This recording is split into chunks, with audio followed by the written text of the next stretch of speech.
Contracapa. Olá, bem-vindos à 12ª edição do ContraCast e a segunda do Missa Macabra. A mansão mal assombrada do ContraCast, onde o único assunto é o terror. No episódio de hoje, a apresentadora Lia cruza o véu que nos separa do mundo espiritual e invoca os fantasmas que nos cercam.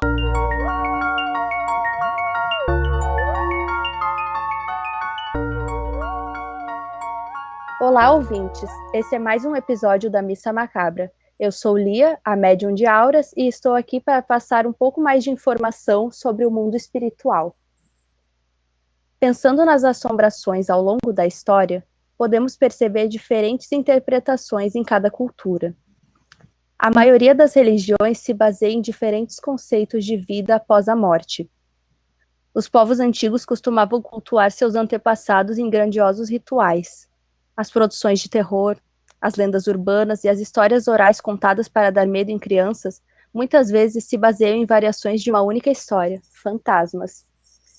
E hoje nós vamos conversar com 3 pessoas que foram assombradas em diferentes momentos da vida, em diferentes proporções, para tentar entender um pouco mais sobre essa história. O nosso primeiro convidado é o Juca, que está investigando umas assombrações que estão acontecendo na casa dele. Então, eu vi um vídeo dele e decidi chamar ele para ter essa conversa, para a gente entender um pouco mais o que estava acontecendo. Qual foi o primeiro sinal de assombração que tu teve? Como que isso começou? Oi, Lia, beleza? Olha só, é meio estranho dizer assombração aqui em casa, porque, né, tipo, quem é que é assombrado no século XXI? Mas eu gravei uma noite aqui em casa, eu tava dormindo, porque, sei lá, falam que eu ronco, etc, queria ver qual é que era, tá ligado?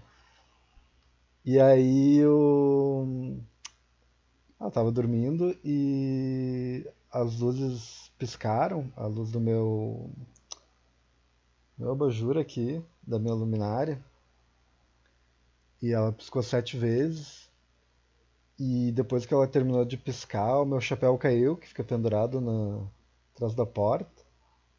E eu achei muito estranho, tá ligado? Porque, tipo, minhas luzes nunca piscaram antes, que eu saiba, talvez, né? Porque eu também nunca gravei eu dormindo. E esse foi o primeiro indício que eu tive de que tinha alguma coisa rolando, assim. Entendi.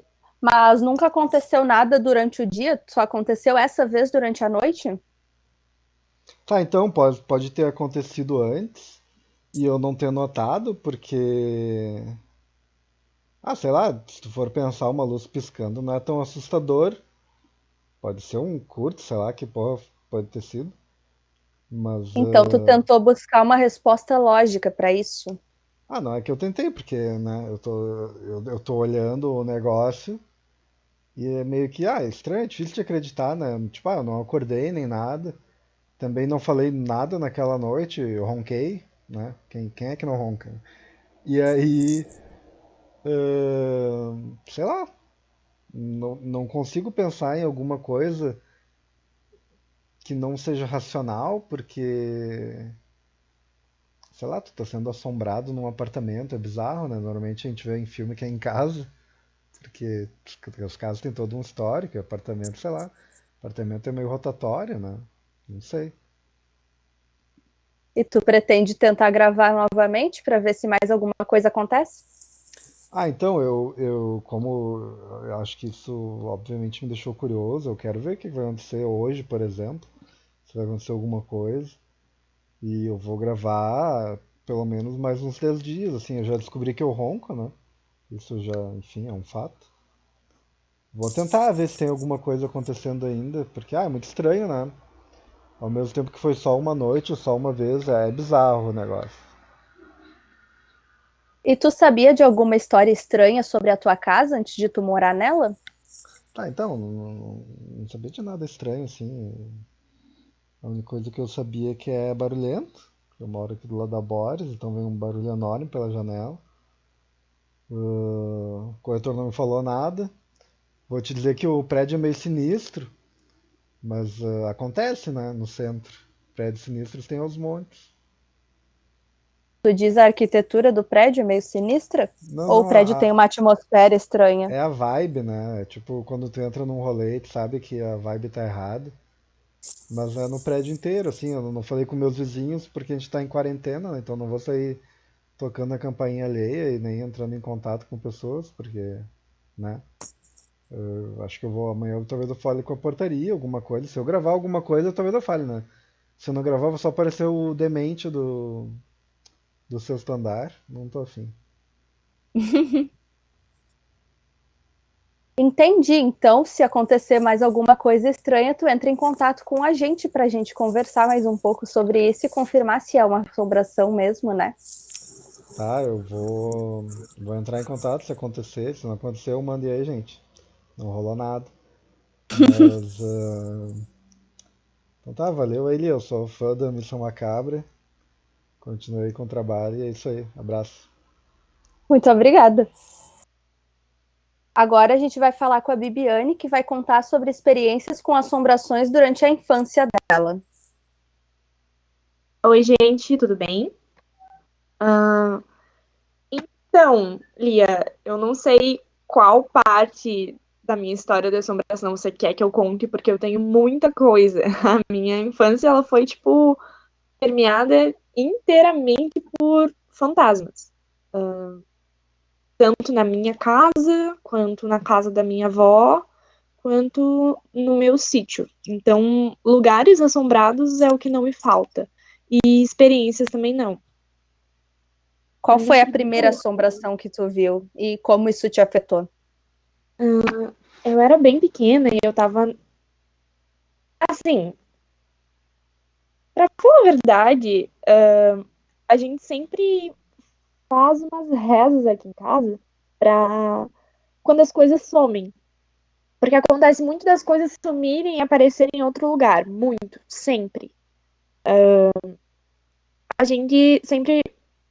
É tipo uma promessa engraçada pro santo. São Longuinho, São Longuinho.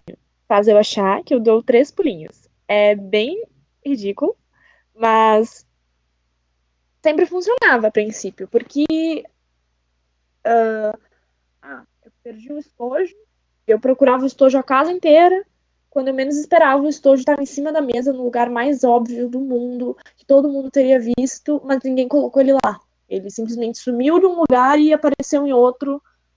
E isso acontecia sempre, acontece ainda, mas eu finjo que eu não percebo. A minha casa, ela foi construída num terreno de Umbanda e a minha vizinha, umas 2 casas para a direita, era benzedeira. Então, desde pequenininha, eu ia sempre com a minha tata, porque ela ia ler as cartas e ver o futuro. Eu não sei, eu não me lembro direito porque eu era muito pequena. E ela conseguia prever o futuro, ver espíritos. Ela era médium, eu acho, eu acredito, pelo menos. Ah, e eu também sempre tive muito pesadelo, desde bem pequena, tinha muito pesadelo mesmo.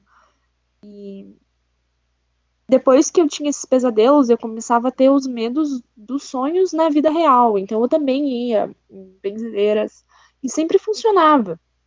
Sempre funcionava por um tempo. E depois voltava com outro pesadelo, pior ainda. E era essa coisa de cura e volta de medos. Muito, muito medo. Mas algo realmente físico, eu acredito que tenha sido quando eu vi uma mulher atravessar a parede do meu quarto. E a partir daí, mais ou menos, a minha mãe começou a apresentar sinais de mediunidade. Ela começava a ver reflexos femininos atrás dela no espelho. Ela via pessoas no terreno de casa. começava a sentir energia ruim dos lugares. E então, desde pequena também, eu sempre convivi com, sabendo que tinha uma pessoa próxima de mim vendo fantasmas o tempo todo, por mais que eu mesma não conseguisse ver com tanta frequência. E também um sítio da minha família é muito conhecido por ser mal assombrado. As pessoas não vão muitas vezes no meu sítio, os antigos, as pessoas do interior, por terem medo dos acontecimentos que aconteceram lá. Suicídio, assassinato, tesouro escondido que nunca foi achado e aparentemente é vigiado por espíritos. Muitas coisas, então a minha vida toda foi muito presente essa história de fantasma. Tu mencionou que viu, a primeira aparição que tu viu foi uma mulher atravessando a parede. Como que tu se sentiu vendo isso? Tu sentiu medo? Tu já tinha um contato com esse lado por causa da questão das benzedeiras e dos pesadelos. Então, tu já acreditou de imediato que eram fantasmas? Tu não tentou pensar que talvez fosse tua imaginação e esse tipo de coisa? Eu acreditei na hora que era um fantasma e todas as vezes que as coisas se mexiam de lugar, eu acreditava que era fantasma. Quando as minhas bonecas piscavam pra mim, eu sabia que era um fantasma. Então, às vezes, muitas vezes podia não ser um fantasma. Mas como a minha vida foi muito em volta disso, então, com certeza eu presumia imediatamente que era um fantasma. Os eventos, então, com fantasmas aconteciam com alguma frequência, mas chegou a acontecer alguma coisa que realmente te deixou com medo? Em algum momento em que realmente as coisas ficaram assustadoras?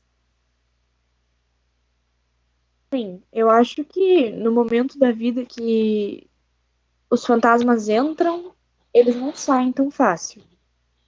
Então, eles podem ficar ali fingindo que tá tudo bem, você pode ignorar, você pode fingir que não tá vendo aquilo acontecendo, você pode até se acostumar e não se importar com a presença deles, mas em algum momento não fica tão fácil de lidar com algo que você não pode controlar, algo que você não entende, algo que você não conhece, mas que você sabe que tá ali. Eu tava no cemitério porque uma criança muito querida da família tinha falecido. E a gente tava andando pelo cemitério procurando o túmulo dele, porque a gente não sabia onde ficava. Então, eu não sei se na cidade de vocês tem esse tipo de cemitério também, onde fica numa parede várias gavetas com várias fotos com muitos mortos juntos. Não é um túmulo para cada morto. E eu e minha mãe, a gente estava andando nessa parede de mortos e olhando a foto de cada um deles. Muitas vezes as gavetas estavam meio abertas, meio quebradas, e a gente conseguia ver um pouco de caixão e osso lá dentro. E outras estavam inteiras, intactas, novas. E a gente foi andando naquela parte e eu vi uma menina lá. E como ela tava do meu lado, assim. Eu tava passando e aquela menina do meu lado. Só que ela veio pra cima de mim. E ela veio com muita, muita raiva, muita raiva. E eu simplesmente dei um pulo para outro lado. E a minha mãe também viu ela. E a gente ficou assustada. E a gente começou a, tipo, andar muito rápido. A gente tem que sair daqui. Porque aquela menina que simplesmente pulou pra cima de mim, ela se jogou como se ela tentasse arranhar o rosto de quem quer que visse ela. E foi então que a gente se deu conta que aquela menina, ela não estava ali, ela era a foto que estava no túmulo. Ela era a foto, ela era a pessoa lá dentro. Só que a gente só conseguiu descobrir, pensar e racionalizar isso depois, porque ela, como se ela estivesse ali naquele momento. E isso me assombrou por um tempo, porque era como se ela tivesse me seguido, e toda vez que eu fechasse os olhos, eu via aquele rosto de novo e de novo. E eu pensei que aquilo fosse só comigo, mas então eu percebi que a minha mãe também se sentia daquele mesmo jeito. E eu fiz de tudo pra tentar apagar o rosto dela, da minha memória. Mas talvez aí eu tenha percebido que nem todos os fantasmas são bons. A gente também tinha o costume de ir no centro espírita e eu já tinha visto uma pessoa possuída. Eu não sei se eu acreditei de fato naquilo, por eu já assisti filmes de terror mesmo muito nova, mas eu ouvi os sons e os sons não conseguiam mentir. Eu ouvi os gritos, eu ouvi as pessoas desesperadas tentando exorcizar aquele cara. Eu vi as mãos dele virada, eu vi os olhos dele virada, eu consegui ouvir ele se batendo na parede de novo, porque era uma parede de madeira e tava todo mundo rezando um Pai Nosso, desesperado, tentando, sei lá, tentando ajudar de alguma forma. E então tudo ficou muito silencioso e o cara foi retirado daquela sala apagado.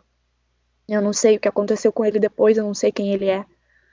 Só eu comecei a ter mais medo de que as minhas crises constantes de sonambulismo, de acordar de noite falando e sem me dar conta, de acordar em um cômodo diferente da casa, sem saber como eu fui parar lá, de falar palavras com irreconhecíveis e com os olhos abertos, sem conseguir ver. Eu pensei que de alguma forma aquilo podia ter alguma relação com aquele cara, mas não tem como ter certeza, eu nunca senti nada pior do que isso. Só, eu não sei, só que quando eu começava a ver as coisas, eu comecei a ver com uma forma um pouco diferente. Quando no sítio que todos diziam ser assombrado, as coisas começavam a se mexer sozinhas, o fogão ligar e desligar, as coisas caírem, tudo parecia errado, simplesmente parecia errado, e eu comecei a ter medo, porque nem todos eram como aquela mulher de branco, linda, que atravessou a parede do meu quarto, e nem como aquelas pessoas que conseguiam ver espíritos e ver futuros e eram tão boas e tão me ajudavam tanto com meus pesadelos. Nem todas as coisas eram tão bonitas e leves. Também podia machucar e perseguir por dias. Simplesmente quando eu fechava os olhos, aquilo podia voltar. E não com um espírito de paz, mas com um medo como se o pesadelo fosse real, como se não fosse só um sonho, como se aquilo não estivesse só na minha cabeça, mas estivesse perto de mim o tempo todo, estivesse em volta de mim nesse mesmo momento, podendo me olhar, me observar, tentando me tocar, sem que eu percebesse. E podia estar em qualquer lugar, podia estar na pizzaria, no banheiro, no quintal de casa, na casa da avó, no meio da escada, no cemitério, não sei, em todos os lugares. E eu não conseguia entender como aquilo podia ser tão ambíguo, como aquilo podia ter me ajudado tanto e ao mesmo tempo me assustado tanto e eu não sei. Só só sei que algumas experiências foram boas e outras nem tanto. Eu acho que tu trouxe um ponto muito interessante de que nesse outro plano tem coisas que são boas e tem coisas que são ruins, assim como no nosso plano onde nós seres humanos vivemos, tem pessoas que são boas, que nos ajudam tanto e também tem pessoas que nos machucam. Então, de certa forma, é como se tudo fosse quase uma coisa só. Sim, é como se o véu que dividisse não fosse tão grosso, como se fosse só um véu de seda muito suave, como as pessoas boas morrem, as pessoas más também morrem. Os espíritos não são nada mais do que pessoas. Quem foi mal, continua sendo mal. E eu não acredito em céu, inferno, em nada disso. Não acredito que essas coisas bíblicas, demônios, apocalipse, eu não acredito em nada disso. Eu acredito só no que eu vejo, só no que eu via. E eu tenho certeza que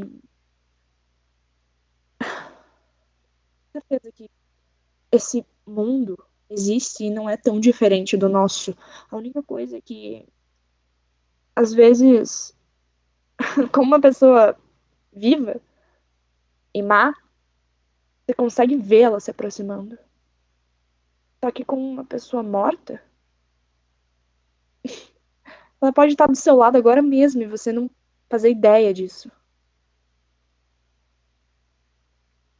E hoje tu tem medo? Tu continua morando na mesma casa? Sim, eu ainda moro no mesmo lugar desde pequena. Só eu, eu acho que eu sou a única pessoa, na verdade, que ainda mora na mesma casa. Minha tia se mudou muitas vezes, então é como se os fantasmas fossem os diferentes, como se fossem vizinhos novos. E a minha avó, depois que ela morreu, na cama dela, na casa dela, a cama que tá agora no quarto de visitas da minha casa, eu não sei, eu nunca mais entrei naquela casa, porque quando eu fechava os olhos, eu conseguia ver aquele momento se repetindo de novo. A morte dela, o corpo dela. E mesmo que a cama tá aqui na minha casa, não tá lá. E o corpo dela não tá ali. É como se quando eu entrasse naquela casa, o momento se repetisse. Então eu fui abandonando algumas partes da minha vida. Escola, casa, porque sítio, como se para fugir desse mundo, desse não mundo. E a única coisa que eu tenho agora é a minha casa, que, por incrível que pareça, eu me sinto segura. Não foi aqui que essas coisas aconteceram. Não sei explicar direito. E tu pretende continuar na tua casa, mesmo com esses acontecimentos e com essas memórias?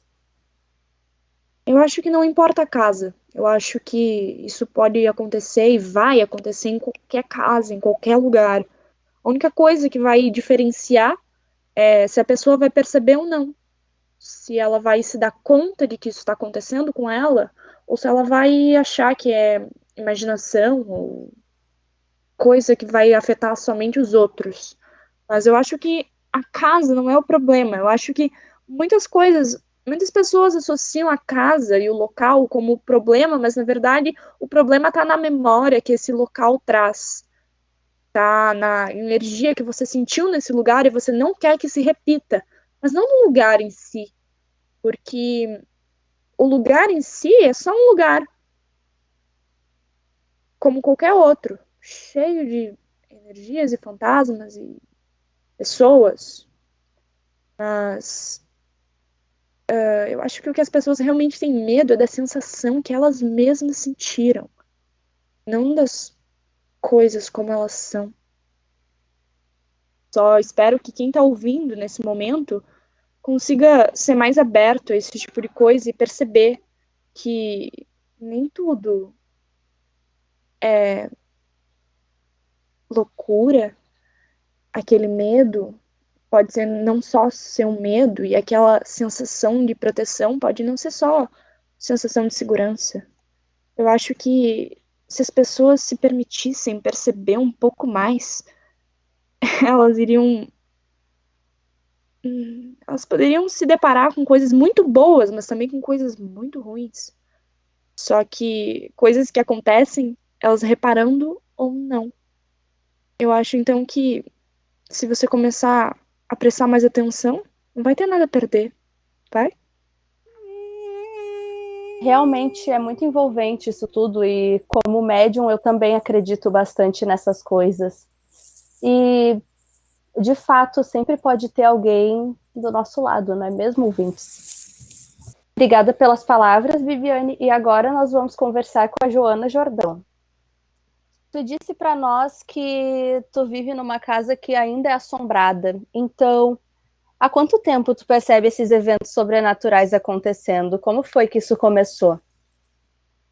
Bom, eu não sei exatamente quando começou, afinal, podia ter ocorrido desde a construção da casa, ou desde o momento em que meus pais se mudaram para lá, ou até desde antes no terreno. Eu só sei que eu comecei a perceber depois de uma reforma que teve. Foi uma reforma bem longa, durou o quê? Um ano? Certo, e qual foi o primeiro sinal de assombração que tu teve?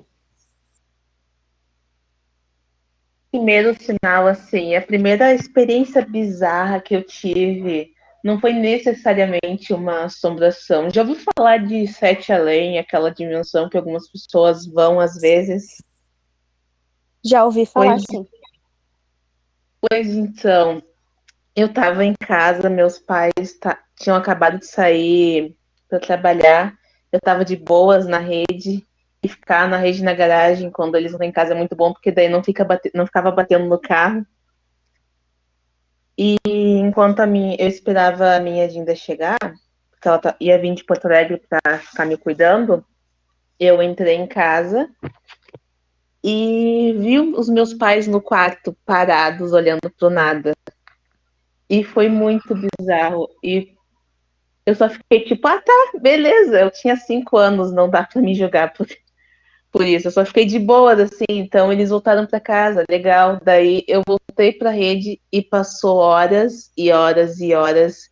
E o dia continuava manhãzinha, não subia o sol, ninguém passava na rua. Até que depois a minha Dinda chegou e o dia continuou normalmente. Essa foi a primeira coisa bizarra que aconteceu. Tipo, não foi necessariamente uma assombração, mas foi a primeira coisa bizarra que eu me lembro acontecer comigo. E tu não sentiu medo, tu não se sentiu desconfortável realmente com isso? Acho que eu não senti medo na hora, porque é que nem com filme de terror, eu via muito filme de terror na época e não sentia nada. Então foi a mesma coisa, foi só algo estranho que aconteceu. Daí, ah, beleza, o dia não continuou, vai ser amanhã para sempre, legal. Daí chegou a minha Dinda e o dia continuou e não vai ser amanhã para sempre, então vida que segue. Entendi. E sobre os eventos que acontecem agora na tua casa? Tu disse para nós que tu tá vivendo atualmente numa casa assombrada. Ah, sim, sim, pois é. Pois então, de noite acontece bastante coisa. Tem uma lenda de um médico que trabalhava no hospital aqui perto. O hospital nem existe mais, na verdade. Era um hospital bem pequenininho aqui em Viamão, que já foi demolido há muito tempo. E esse médico, descobriram que ele fazia experimento na esposa e na filha. E por causa disso ele foi linchado e mataram ele. E desde então, de noite, dá pra ouvir as risadas dele, porque foi pelas risadas dele que descobriram que ele fazia experimento, na verdade. É uma história bem bizarra. E também, por causa disso, dizem que não se pode dirigir à noite. Na verdade, duas das assombrações que tem lá em casa estão relacionadas, porque uma foi um acidente de carro, que é parte das coisas que esse médico dizem que causa, e outra é as risadas dele, que eu escuto, assim, pelo menos uma vez por semana, quando passa carro de noite em casa. E qual é a E história do acidente de carro? então, isso aconteceu durante aquele ano da reforma que eu falei. Era um casal que estava viajando. Eles vieram de bem longe, dizem. Eu não sei muitos detalhes. O que eu sei é que todo mundo na região ouviu a risada, então o carro capotou. O que estava no banco de passageiro foi completamente esmagado, só sobrou as pernas. E o outro que estava no banco de motorista, ao ver isso, teve um surto e acabou sangrando até a morte antes da ambulância chegar. E tu chegou a ver isso de perto? Eu não cheguei a ver. Meus pais não me deixaram sair na rua naquela noite, até porque, né, 5 anos não dá pra deixar uma criança ver aquilo ali com nessa idade.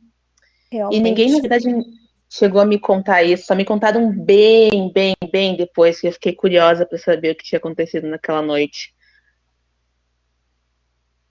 E como as assombrações, escutar essas risadas te afeta no teu dia a dia? Tu acha que isso te causa algum dano psicológico? Na verdade, não. Quer dizer, eu acho que não. Fora algumas coisas bem bizarras que aconteceram durante a noite, não me afetou nada, assim. Fora, às vezes, estar dormindo e acordar com o choro que dizem ser do fantasma do carro, ou as risadas que dizem ser do fantasma do médico. Fora isso, não me afeta, na verdade. E com que frequência esses eventos acontecem na tua casa? A risada acontece uma vez por semana, eu acho. Quer dizer, toda vez que passa um carro, dá pra ouvir a risada dele junto com a derrapagem dos pneus, ou coisa assim. Nunca aconteceu outro acidente tão feio. Às vezes ainda acontece um outro acidente, mas nada tão grave quanto aquela vez. Mas toda vez que passa um carro, ele ri. E o choro não é tão frequente. É mais, tipo, na época do ano que aconteceu. Foi o quê? Janeiro, todo janeiro, assim, de noite, eu escuto o choro dele e o motorista dizendo me desculpe, me desculpe. É bem bizarro, mas E tu sente medo? agora não. Teve uma vez que eu senti medo, se tu quiser que eu conte, mas foi só uma das experiências bizarras que eu tive. Mas assim, só ouvindo a risada dele, não. Então conta pra nós essa sua experiência bizarra. Foi pouco depois da reforma. Já tinha feito uns 6 anos por aí. E era na época que os meus pais não escondiam a chave de noite. E eu ia para porta de trás, onde ficava a área, e abria, porque tinha essa cachorra gigante, que era da minha altura, chamada Tigresa, e eu deixava ela deitar no piso frio. E ela eu tinha meio medo dessa cachorra, mas ela me ignorava, mas a gente tinha essa relação de eu deixar ela deitar. Nessa noite eu abri a porta, deixei ela ali e fui pra fora, porque friozinho de noite é mó gostoso. E eu fui dar uns rolê num galinheiro que tinha, era tipo uma casinha, mas tinha umas galinhas ali dentro. E passou um carro e as risadas começaram a ficar bem altas, tipo, geralmente quando passa o carro a gente consegue ouvir um pouquinho, mas dessa vez ficou bem mais alto e não parou. A minha cadela, ela veio correndo pro meu lado e ficou na minha frente, pô. Ficou na minha frente, entre mim e a rua, porque esse galinheiro ficava bem do lado do portão que levava pra rua. E dava pra ver, tipo, do lado de fora, e quem tava lá de fora dava pra ver pra dentro. E ela ficou entre eu e o portão. Daí eu fiquei, tipo, como assim? E ela me puxou pra dentro. Isso foi muito, muito, muito estranho. Eu fiquei com medo mais porque eu achei que tinha sido algum ladrão ou coisa assim. Mas só, tipo, parando pra pensar depois que eu percebi que ela podia estar me defendendo daquele médico. Realmente, os animais são nossos amigos, né? É. E tu continua morando nessa casa. Continuo morando, continuo morando. Tu se sente segura aí, mesmo com as risadas acontecendo à noite? E o choro? Uhum. Uhum. Então tu pretende continuar nessa casa. Pretendo continuar nessa casa. É. Então tá, Joana, obrigada por compartilhar suas experiências com a gente. Eu que E, agradeço. e esse foi mais um episódio da Missa Macabra. Fica a seu critério, ouvinte, escolher no que acreditar e em quais histórias passar aos outros. Assombrações podem se tornar muitas coisas. As suas já podem estar começando a escolher um caminho.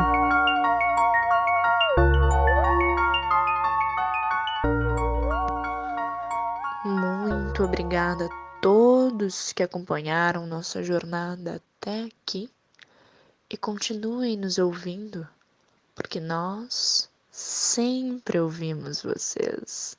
Continuem nos seguindo, porque nós certamente os seguiremos. Até a próxima!